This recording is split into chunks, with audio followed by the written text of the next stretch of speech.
दूसरी बात, बहुत सारे भगत भाई बहनों के व्हाट्सएप पर मैसेज आते हैं, क्योंकि दास ने मोबाइल वगैरह तो बंद कर रखे हैं। आजकल इन मोबाइलों में ज़्यादातर बकवादें आती हैं, बकवादें, क्योंकि ज्यों ज्यों ये युग परिवर्तन का समय बढ़ेगा, निकट आ रहा है, त्यों त्यों भाई और बहनों ये काल अपने सारे अस्त्र शस्त्र प्रयोग करेगा। आज आप 2 मिनट के लिए फेसबुक खोलिए, 2 मिनट के लिए यूट्यूब खोलिए, दुनिया भर की अश्लील ऐड, दुनिया भर के लोग ना जाने 2 पैसे कमाने के लिए कैसे कैसे भद्दे भद्दे अश्लील वीडियो डाल रहे हैं। लड़कियां छोटे छोटे कपड़ों में अपने अंगों का प्रदर्शन कर रही हैं ताकि लोग उनके वीडियो देखें, उनको फेसबुक से यूट्यूब से पैसे मिले। तो ये काल प्रेरणा है, ये काल करवा रहा है। परमेश्वर के बच्चों को विषय वासनाओं में धसाने के लिए, उनके मन में खरपतवार पैदा करवाने के लिए ये काल की बकवाद है। ये सतगुरु ने तो केवल भगवान देखने के लिए, सत्संग सुनने के लिए ये मोबाइल दिए, और काल इनमें बकवाद दिखाएगा। इसलिए दास ने एक मैसेज डाला था, वीडियो बनाया था, दास लाइव आया था आज से 2-2.5 महीने पहले, कि भाई दास तो अपना एक छोटा सा मोबाइल ले आया है कीपैड का, और दास तो बस केवल इसी को रखेगा, और बाकी जो मोबाइल हैं वो दास ने दोनों सिम बिल्कुल बंद कर दी हैं। सुबह शाम हल्का फुल्का व्हाट्सएप वगैरह देख लेते हैं, किसी का मैसेज आता है तो, अन्यथा अपना फेसबुक पर ही वीडियो वगैरह डाल देते हैं। तभी भक्ति बनेगी, नहीं तो नहीं बनेगी। अगर हम इसी मोबाइल में घुसे रहेंगे, जब मर्जी आया जेब से निकाला, यूट्यूब देखने लग गए, देखते रहो। काल ने बकवादे फिट कर रखी हैं, रील पे रील, शॉर्ट वीडियो पे शॉर्ट वीडियो, एक से एक मनोरंजन, हंसी मजाक, आगे से आगे घुमाते रहो घुमाते रहो। काल इस समय माड़ा नहीं घुमाने देगा, उंगली घुमवाएगा, लेकिन कहां? मोबाइल पर। यह शैतान की निशानी है, ये मोबाइल शैतान की निशानी, क्योंकि शैतान इनका दुरुपयोग करवा रहा है। परमात्मा ने जो ये उपकरण बनवाए हैं, शैतान इनका दुरुपयोग करवा रहा है। कई भाई कंफ्यूज हो जाते हैं, अरे फिर ये विज्ञान, ये मोबाइल काल ने दिए हैं या फिर भगवान ने दिए हैं? देने वाला तो एक ही है, दाता एक राम, भिखारी सारी दुनिया। परमात्मा ने यहां का जो सिस्टम सेट कर रखा, उसके माध्यम से सारा काम करता है। परमात्मा ने हम आत्माओं के लिए, भक्ति करवाने के लिए, भक्ति में सहयोग के लिए ये विज्ञान इस काल के माध्यम से दी है।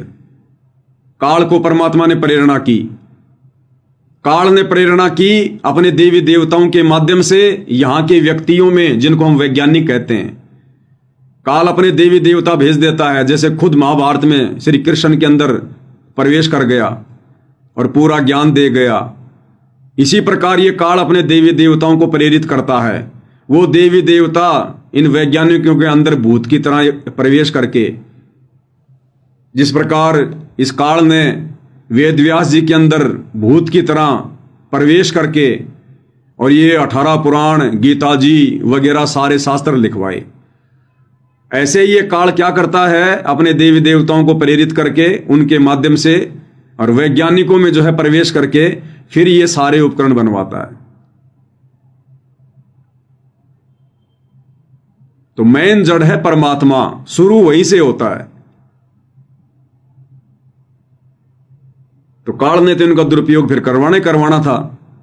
काल थोड़ी चाहेगा फिर इनका सदुपयोग हो, और दुरुपयोग हो रहा है, जबरदस्त हो रहा है दुरुपयोग, जबरदस्त। जितनी गंदगी फैलानी थी वो फैला रहा है।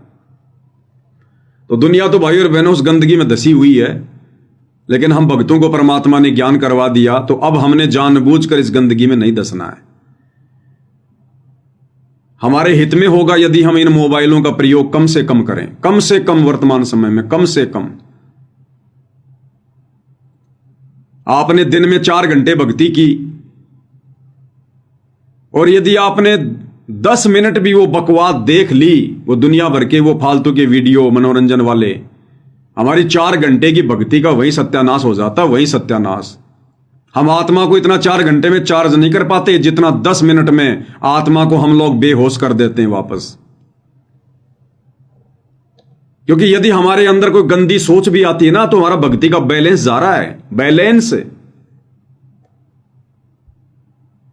ये जरूरी नहीं है कि मोटरसाइकिल चलेगी तभी उसका पेट्रोल जलेगा। अगर आपने स्टार्ट करके छोड़ दी तो भी उसका पेट्रोल जलेगा।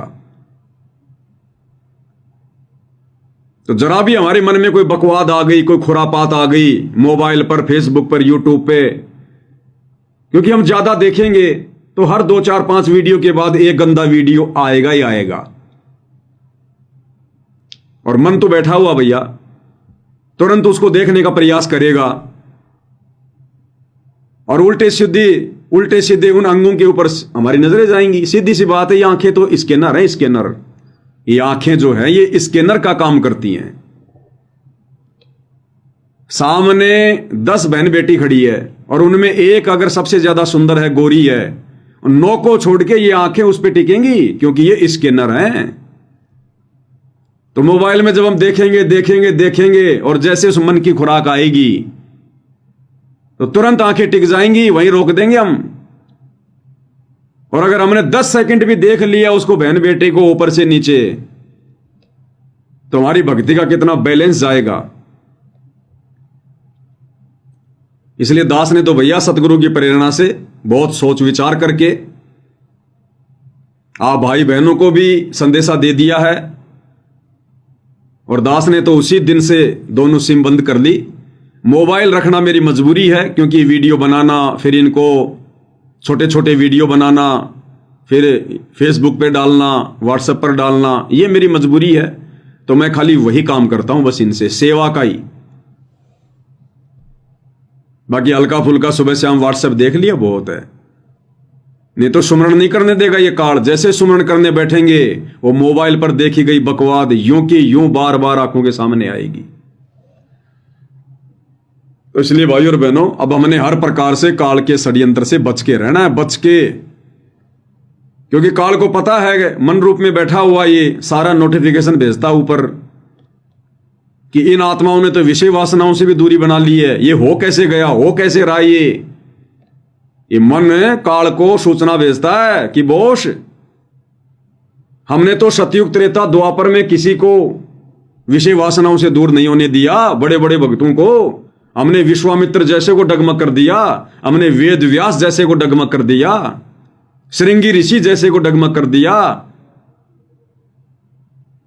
और उस अगस्त्य ऋषि जैसे को हमने डगमग कर दिया। अगस्त्य ऋषि ने, गुरुदेव भगवान ने बताया, एक राजा के संतान नहीं हो रही थी। अगस्त्य ऋषि के पास गया वो राजा और रानी और कहा कि भगवान दया करो, दया करो, दया करो। अगस्त्य ऋषि ने आशीर्वाद दे दिया कि जा तेरे संतान हो जाएगी। उस राजा के 9वें महीने 10वें महीने कन्या उत्पन्न हो गई, बेटी। काफी समय हो गया, बेटी जवान हो गई, 18-20 साल की। एक समय राजा रानी ने सोचा, क्योंकि काल प्रेरित करता है भक्ति बर्बाद करवाने के लिए। अगस्त्य ऋषि का नियम था, वो किसी गृहस्थी के घर पर नहीं जाता था, चाहे कोई कितना बड़ा सेठ क्यों ना हो। तो राजा रानी के अंदर काल ने प्रेरणा की कि उस ऋषि को लेकर आओ, उसको भोजन करवाओ, उसके आशीर्वाद से तुम्हारी बेटी हुई है। तो गुरुदेव ने बताया, राजा रानी दोनों चले गए, बड़ी मिन्नत करी, उसने मना कर दिया। राजा रानी ने पैर पकड़ लिए एक एक, बोले महाराज आपको चलना ही पड़ेगा, आपकी दया से तो हमारा वंश चला है। तो अगस्त्य ने कहा कि मैं केवल 1 दिन रुकूंगा, केवल 1 दिन। बोला महाराज ठीक, आप 1 दिन रुक जाना। आ गए उसके घर पर, और घर पर आए तो राजा रानी ने ऋषि जी की सेवा में उस बेटी को लगा दिया कि बेटी तू तो इसी ऋषि का प्रसाद है, ऋषि जी की सेवा कर। वो लगी ऋषि जी की सेवा करने, कभी उसको पानी पूछे, कभी उसको क्या पूछे। ऋषि जी का मन आ गया उस पे। 1 दिन के कह के आया था, महीना भर बीत गया, और अंत में राजा को कहा कि मेरी शादी कर दो इस कन्या से। अब राजा रानी क्या करे भाई, वो भी डर गए कि जिस ऋषि के आशीर्वाद से हमारे कन्या हो गई, अगर इसने शराब दे दिया तो हमारा तो सब कुछ बर्बाद हो जाएगा। और अपनी बेटी की शादी अगस्त्य ऋषि के साथ कर दी। अगस्त्य ऋषि के वचन से वो बेटी उत्पन्न हुई और अपनी बेटी से वो ऋषि जिसकी दुनिया महिमा कर रही है, जिसने सातों समुद्रों को एक घूंट में पी लिया। तो ये काल ऐसे ऐसे कुकर्म करवाता है। तो मन काल को नोटिफिकेशन भेजता कि बॉस ये क्या माजरा है, क्या चल रहा है ये धरती पर कलयुग में, और ऐसी ऐसी आत्माएं युवा अवस्था में भाई बहन के रिश्ते बन रहे हैं पति और पत्नी के बीच में। बॉस ये क्या चल रहा है, मेरा तो दिमाग घूम रहा है। हमने सतयुग में नहीं छोड़ा किसी को, इतना अच्छा वातावरण था। ये कौन है ये? तो क्या काल चद्दर ओढ़ के सो रहा है क्या, उसको पता नहीं है क्या? उसने तो वचन लिया था कि भगवान चौथे युग में जितने मर्जी जीव ले जाना। तो भैया इतनी आसानी से वो हमारे को पतिव्रता धर्म पर रहने देगा क्या? विषय वासनाओं से दूर रहने देगा क्या? गंदगी और खुरापात से दूर रहने देगा क्या? इसलिए उसने इन मोबाइलों में बकवाद भरवा दी दुनिया भर के लोगों से। बकवाद, लज्जा और शर्म की कोई चीज ही नहीं है। अच्छे अच्छे घरों की बहन बेटियां, अच्छी अच्छी लड़कियां आधे आधे कपड़ों में कभी अपने स्तन दिखाती हैं, कभी अपने पैर दिखाती हैं। कैसे कैसे वीडियो बनाए जा रहे हैं केवल लोगों को दिखाने के लिए, दो पैसों के लिए। इज्जत बेच खाई इंसान ने, इज्जत, अपनी इज्जत का ग्राहक खुद ही बन रहा है। तो भाई और बहनों, ये अब हमारे मतलब की चीजें नहीं है ये मोबाइल वगैरह। हमारे मतलब की थी, हमें सतगुरु ने समझा दिया, सारा ज्ञान दे दिया, सारा जमेला बता दिया। अब हमने सत्संग और भक्ति दो चीजों से ज्यादा लगाव रखना है। हमने इन फालतू के वीडियो से, शॉर्ट वीडियो से, रील वगैरह से कोई मतलब नहीं रखना हमने। बची कुची जो कसर है अब ये काल इन सतलोक आश्रमों में पूरी करवा रहा है। वीडियो बनवा बनवा के, फिल्मी गाने बनवा बनवा के, लड़कियों के सुंदर सुंदर लड़कियों के वीडियो बनवा बनवा के, कभी कोई दहेज के ऊपर बनाएंगे 1 घंटे का वीडियो, कभी किसी के ऊपर, उनमें फिल्मी गाने ठोक दिए जाते हैं। सुंदर सुंदर लड़कियां बना दी जाती एआई से, ताकि भक्तों का मन मचले, रमेणी करने की प्रबल इच्छा हो कि शादी तो करनी चाहिए। जैसे उस ऋषि ने, सोबरी ऋषि ने मगरमच्छ के बच्चों को देखकर, मगरमच्छ के परिवार को देखकर और मन में शादी करने की ठान ली। तो इन आश्रमों में ये वीडियो देख देख के, इन वीडियो में एआई से बनाई गई सुंदर सुंदर स्त्रियां देख देख के इन भक्तों के मन में भी काल सोबरी ऋषि जैसी प्रेरणा करेगा कि रमेणी तो होनी चाहिए। रमेणी बिना क्या जीवन, अधूरा है। ग्रस जीवन तो मैंने भोगा ही नहीं। ये हो रहा है। तो काल चिंतित है कि हो क्या रहा है, ये कौन है, ये क्या है, ये सत्सेवक वगैरह। तो भाई कोशिश तो पूरी करेगा ये। और अब इस स्थिति में आकर, साथ संगति से इस स्टेज पर आकर कोई मंद बुद्धि निर्भागी प्राणी होगा जो काल के जाल में फंसेगा। तो भाई इन मोबाइलों का ज्यादा यूज मत करो। अगर आपको ज्यादा ही आपका यूज होता है मोबाइलों का, तो मेरे भाई फिर भी बात करने के लिए एक कीपैड का मोबाइल ले लो, छोटा सा, 1000, 2000 का, 4000 का, जैसी भी आपकी आर्थिक स्थिति है। बातचीत करने के लिए छोटा मोबाइल रखो अपने पास में, और उस मोबाइल को साइड में रखो, जेब में, जब आवश्यकता हो तभी खोलो। और जिस काम के लिए खोल रहे हो वो काम करते तुरंत बंद करके जेब में डाल लो। बातचीत करने के लिए छोटा कीपैड का मोबाइल ले लो अगर अपनी भलाई चाहते हो तो। अब नहीं तो सबकी गंदी आदत है, मोबाइल उठाया, सबके पास ये लंबे लंबे मोबाइल हो गए, जेब में डाला, और जैसे ही किसी का फोन आया तुरंत निकालेंगे। हाँ जी, बातचीत तो की आपने मुश्किल से 1 मिनट, और जैसे ही फोन कटा उसके बाद क्या करेंगे, काल प्रेरणा, फिर उसका लॉक खोलेंगे, फिर उसमें फेसबुक देखेंगे, 5 मिनट तो वहां खा जाएंगे, फिर यूट्यूब पर देखेंगे, फिर लास्ट में याद आएगा व्हाट्सएप पे कोई मैसेज तो नहीं आया किसी का, फिर व्हाट्सएप खोलेंगे, व्हाट्सएप पर फिर कोई फेसबुक का लिंक आ गया, फिर फेसबुक पर भाग जाएंगे। तो कितना समय बर्बाद कर दिया इसने हमारा। फोन आया, बात हुई 1 मिनट, और उसके बाद हमारी 10-15 मिनट खा गया फालतू की बकवाद में।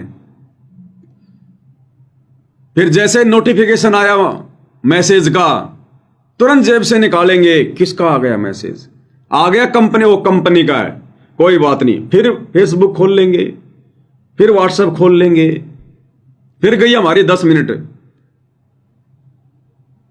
तो यदि हम एक कीपैड का मोबाइल ले लेंगे ना, कीपैड का नॉर्मल मोबाइल लेंगे, कीपैड का भी बिल्कुल नॉर्मल वाला, जिसमें ना फेसबुक चले ना जिसमें कोई यूट्यूब चले, वो केवल बातचीत तक ही सीमित रहेगा, केवल बातचीत तक। क्या देखोगे उसमें, कुछ है ही नहीं देखने को। फोन आ गया, उठा लिया, काट दिया, फिर जेब में डाल लिया, उसमें देखने को कुछ है ही नहीं, बकवाद है ही नहीं उसमें। तो कितना समय बचेगा हमारा, और ये समय तो बचाना हमने। ये वर्तमान का जो वक्त है, ये समय और शवासों की ही तो हमने बचत करनी है, और काल इसी को तो बर्बाद करवाएगा। सबसे बड़ा धन हमारे पास में यही तो है, समय और समासें, और इसी को काल मोबाइलों से बर्बाद करवाएगा। तो भैया दास ने तो उसी दिन से एक मोबाइल ले लिया, नोकिया का छोटा सा कीपैड वाला। नई दास ने एक सिम ले ली, और 2-4 भगत जो मेरे संपर्क में रहते हैं, बस केवल उन्हीं को मैंने वो नंबर दिए हैं। बाकी संगत को क्या मतलब मेरे नंबरों से, संगत को क्या मतलब मेरे से बात करने से। मैं संगत का कोई रिश्तेदार नहीं, मेरा विशेष कोई लेना देना नहीं है। संगत के सामने परमात्मा ने दास को जिस कार्य के लिए खड़ा किया, वो कार्य दास लाइव आके कर रहा है। बस इतना ही संबंध होना चाहिए। फालतू की यारी दोस्ती रिश्तेदारी नहीं चलती भक्तों में। सतलोक जाना है, यहां उलझा के रख देगा काल। तो संगत की सेवा में परमात्मा के आशीर्वाद से दास लाइव आ रहा है। कोई भी पॉइंट होता दास आपके सामने रख देता है, वीडियो बना बना के डाल ही रहा है। और मेरे से क्या बात करनी है, मैं तो अपने घर वालों से बात नहीं करता। ये दास तो अपने घर वालों से ही बात नहीं करता। 2-2 दिन बीत जाते हैं, 3 दिन बीत जाते हैं। कोई काम होता तो हाँ हूं, बस इससे ज्यादा कुछ नहीं। अच्छा ही नहीं लगता, क्या बोलें, क्या बात करेंगे। तो भाई और बहनों, अगर बचना है तो हमने तरीके अपनाने पड़ेंगे।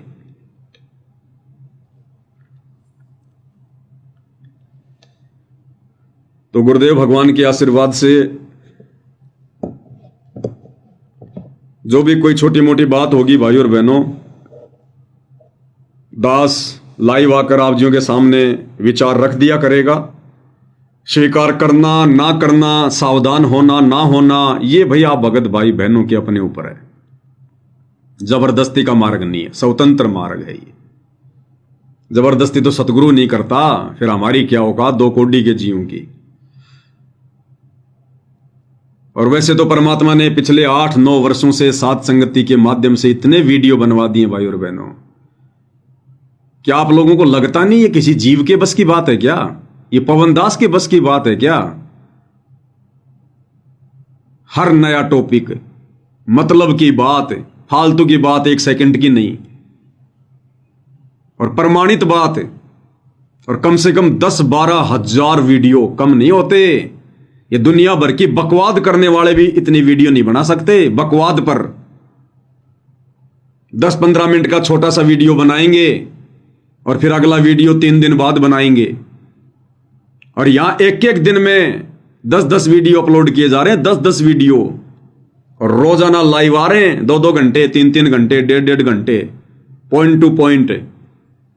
और ये हमारी मतलब की बातें, पूरे संसार की मतलब की बातें।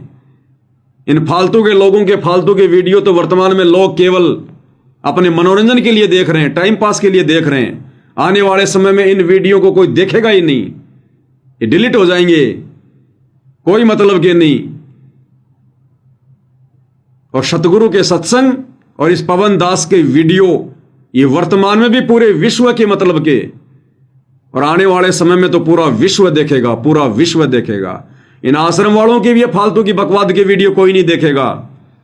जो ये बना रहे हैं ना, हमने उसका मकान बना दिया, हमने वहां का पानी निकाल दिया, हमने वहां पर राशन पहुंचा दिया। आश्रमों में दहेज के वीडियो, मंसूर के वीडियो, सेव सम्मन के वीडियो, ये कोई नहीं देखेगा। आने वाले समय में रुचि नहीं बढ़ेगी भगत की, रुचि। ये वीडियो केवल हमारी समाज से बर्बाद कर रहे हैं, समय बर्बाद कर रहे हैं, मिलना जुलना कुछ नहीं है। लेकिन ये साध संगति की वीडियो और सतगुरु रामपाल जी भगवान के सत्संग ये वर्तमान में भी पूरे विश्व के मतलब के, और आने वाले समय में तो पूरा विश्व देखेगा ही देखेगा। और है क्या फिर देखने को। लेकिन इस प्रोसीजर में थोड़ा सा टाइम लग रहा है भाई और बहनों, क्योंकि जब सतगुरु का समय आएगा तब साध संगति का समय आएगा। अब तो जैसा सतगुरु के साथ हो रहा है वैसा हम भाई बहनों के साथ में हो रहा है। जैसा व्यवहार दुनिया सतगुरु के साथ कर रही है वैसा ही व्यवहार दुनिया हमारे साथ में कर रही है।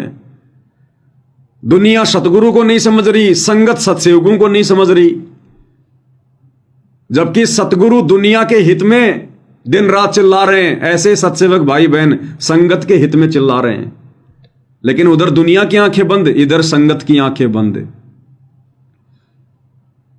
और सेम टू सेम हम सत्सेवक भाई बहनों के साथ में जब संगत को समझाते हैं, हमारे साथ वही बन रही है जो सतगुरु के साथ बन रही है।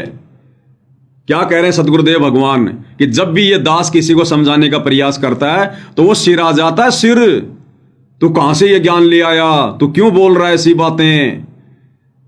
तो वही भाई और बहनों हम सत्सेवकों के साथ बन रही है। क्यों? क्योंकि हम सतगुरुदेव भगवान के पद चिन्हों पर चल रहे हैं, पद चिन्हों पर। कोई गलत दिशा में सफर कर रहा है गाड़ी में, सुनिए, दिशा में सफर कर रहा है गाड़ी में, कार में अपनी, चाहे कोई गलत दिशा में सफर कर रहा है गाड़ी में, कार में अपनी में, या वैसे पैदल, तो वो जब जिस दिशा में जा रहा है वो सही मानकर स्पीड खींच रहा है, और उसको कोई रास्ते में ये कह दे कि तेरा मार्ग गलत है, तो बुद्धिमान व्यक्ति तुरंत रुक जाता है कि सचमुच में गलत जा रहा हूं। तो फिर वो तसल्ली करता है और फिर वापस मुड़ जाना चाहिए जब ये पता लग जाए मैं गलत जा रहा हूं। इस अध्यात्म मार्ग में ये दास ये देख रहा है कि ये दास जिसको भी कहता है कि तेरा भक्ति मार्ग ठीक नहीं है, तो वो शर हो जाए है, बल्कि उल्टा 36 बात बना देगा, पता नहीं क्या क्या बकवाद करने लग जाएगा। फिर इसका मतलब बुद्धि तो आपने गिरवी रख दी अपनी। जब इस दास ने ये कहा है कि सब संतों के पास भक्ति मार्ग नहीं है, तो इसमें लाने देने की क्या जरूरत है? अपना टटोलना चाहिए। वो मार्ग में क्यों गलत कहा इसने? तो हम तो उस मुसाफिर जैसी भी, उस यात्री जैसी भी बुद्धि ना रखते। वो बुद्धिमान है तो जा रहा हूं और किसी ने कह दिया गलत मार्ग है, तो वहां सोचना चाहिए, उसने बैठ के खड़ा ब्रेक लगा देनी चाहिए, सौ तसल्ली करके आगे चलना चाहिए। हर तुम उसके साथ झगड़ने न तैयार हो जाते हो, क्यों गलत बताता है? तो अध्यात्म मार्ग की बुद्धि तुमने गिरवी रख रखी है, सत्कर मान लेना। ठीक यही भाई और बहनों इस पवन दास के साथ में हो रही है, जो सतगुरुदेव भगवान के साथ में हो रही है। सेम टू सेम इन आश्रम वालों को, अपने गुरु भाई बहनों को जो भेड़ चाल में चल रहे हैं, जब इनको समझाने का प्रयास करते हैं तो सिर हो जाते सिर। तो कौन होता है हमें समझाने वाला, हमें बताने वाला? कौन होता है तू? तो इन लोगों ने भाई और बहनों अध्यात्म बुद्धि को गिरवी रख रखा। गिरवी नहीं तो विचार करना चाहिए, बंदा ऐसा क्यों बोल रहा है, ये भगत ऐसा क्यों बोल रहा है, इसका क्या स्वार्थ है? उनको विचार करना चाहिए, रुकना चाहिए कि भाई तूने ऐसा कहा तो क्यों कहा, इसके पीछे रीजन क्या है। और ये तो सिर आ जाते हैं उल्टे। तो अध्यात्म मार्ग में इनकी बुद्धि गिरवी रखी जा चुकी है काल के हाथों, आश्रम वालों की, आश्रमों से जुड़ी संगत की। तो भाई और बहनों जब सतगुरु का समय आएगा जो निर्धारित है, उस समय फिर हम सत्सेवकों का समय आएगा।